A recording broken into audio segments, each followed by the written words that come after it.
சிம்ம ராசிக்காரங்களுக்கு குரு பயிற்சி என்ன பலன்களை எல்லாம் செய்ய போகிறது? சிம்ம ராசிக்காரங்களுக்கு குரு பகவான் 11ஆம் இடத்திற்கு வரப்போகிறார்.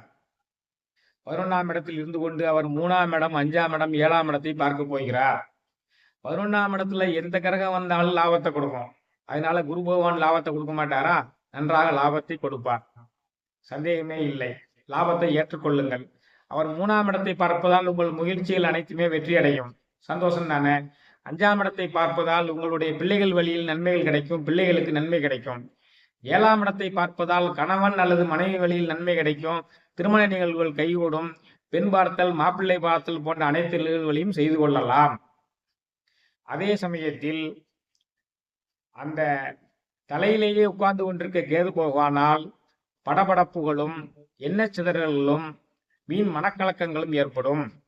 அதுடன் சேர்ந்து செவ்வாய் பகவானும் ஜூன் மாதம் 8ஆம் தேதியிலிருந்து ஜூலை மாதம் 29ஆம் தேதி வரைக்கும் இணைவதால் தங்களுடைய உடல் நலனை கவனமாக பார்த்து கொள்ள வேண்டும். 8ஆம் இடத்திலும் சனி பகவான் இருக்கிறார். 8ஆம் இடத்துல சனி பகவான் இருக்காரு, நல்லா பார்த்துக்கிடுங்க. ராசியிலேயே கேதுவுடன் சேர்ந்து செவ்வாய் இருக்க போகிறார்.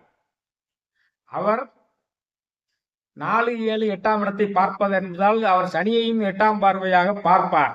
அப்ப அந்த ஜூன் மாதம் 8ஆம் தேதியிலிருந்து ஜூலை மாதம் 29ஆம் தேதி வரைக்கும் உங்களுக்கு தவறி விழுந்து உங்கள் தலையில் அடிபடுவதற்குரிய வாய்ப்புகள் இருக்கிறது, அல்லது தொடைக்கு மேல் உள்ள பகுதியில் அடிபடுவதற்கு வாய்ப்புகள் இருக்கிறது. இந்த நேரங்களில் மட்டும் நீங்கள் கவனமாக இருக்க வேண்டும். ஜூன் மாதம் 8ஆம் தேதியிலிருந்து ஜூலை மாதம் 29ஆம் தேதி வரைக்கும்.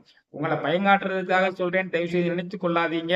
இதை சொல்லி நினைவூட்டுவது உங்களுடைய கடமை. அந்த காலகட்டங்களில் நீங்கள் எக்ஸசிவ் டிராவல்ஸ், அளவுக்கு அதிகமான பிரயாணங்களை தவிர்க்க வேண்டும், அளவுக்கு அதிகமான வாகனங்களை பயன்படுத்துவதை தவிர்க்க வேண்டும், அளவுக்கு அதிகமாக பிரயாணம் செய்வதை தவிர்க்க வேண்டும். எங்கும் படிகளில் ஏறும் பொழுது இறங்கும் பொழுதெல்லாம் கவனமாக இருக்க வேண்டும் என்பதற்காகத்தான் சொல்கிறேன், வேறொன்றுமில்லை. அதன் பின்னர் உங்களுக்கு 3ஆம் இடம், 5ஆம் இடம், 7ஆம் இடத்தை குரு பகவான் பார்வையிட்டு கொண்டே இருப்பதால் முயற்சிகள் வெற்றியடையும், பிள்ளைகளால் நன்மை விளையும், வாழ்க்கை துணையால் நன்மை விளையும், எந்த விதமான கவலைகளும் இல்லை. 8ஆம் இடத்தில் அஷ்டமச்சனி நிகழ்வதாலும் இந்த காலகட்டங்களில் செவ்வாயும் இணைந்திருப்பதாலும் இந்த காலகட்டங்களில் கவனமாக இருக்க வேண்டும். பொதுவாகவே அஷ்டமச்சனி நிகழக்கூடிய காலங்களில் கவனமாக இருக்க வேண்டும். சுற்று வட்டாரத்தில் உள்ளவர்களிடம் கவனமாக இருக்க வேண்டும். சுற்று வட்டாரத்தில் உள்ளவர்களால் உங்களுக்கு பிரச்சனைகள் ஏற்பட வாய்ப்பு இருக்கிறது. ஏற்கனவே உங்களுடைய தொழிலில் மாறுதல் வந்திருக்கும், அந்த மாறுதலை ஏற்றுக்கொள்ளுங்கள். பின்னர் அக்டோபர் மாதம் 8ஆம் தேதியிலிருந்து டிசம்பர் மாதம் 21ஆம் தேதி வரைக்கும் உங்களுடைய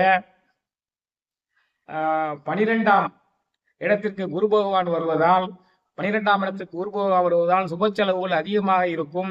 நன்றாக நகை நட்டுகளை வாங்கி வைத்துக் கொள்ளுங்கள். செலவுகள் அதிகமாக செய்யக்கூடிய வாய்ப்புகள், திருமண விசேஷங்கள் நடைபெறக்கூடிய வாய்ப்புகள் எல்லாம் இருக்கிறது. அந்த காலங்களில் அக்டோபர் 8ஆம் தேதி டிசம்பர் 21ஆம் தேதி வரைக்கும் சுப செலவுகள் செய்வதற்குரிய நேரம். மற்ற நேரங்களில் எல்லாம் உங்களுடைய முயற்சிகள் கைகூடும், பிள்ளைகள் மேன்மை அடைவார்கள், வாழ்க்கை துணை மேன்மை அடையும், கவலைப்பட வேண்டியதில்லை. ஜூன் மாதம் 8ஆம் தேதியிலிருந்து ஜூலை மாதம் 29ஆம் தேதி வரைக்கும் அளவுக்கு அதிகமான பிரயாணங்களை தவிர்க்கவும், படிகளில் ஏறும் பொழுது இறங்கும் பொழுது கவனமாக இருக்கவும். ஏனென்றால் அந்த சமயத்தில் சிறிதாக அடிபடுவதற்குரிய வாய்ப்புகள் தென்படி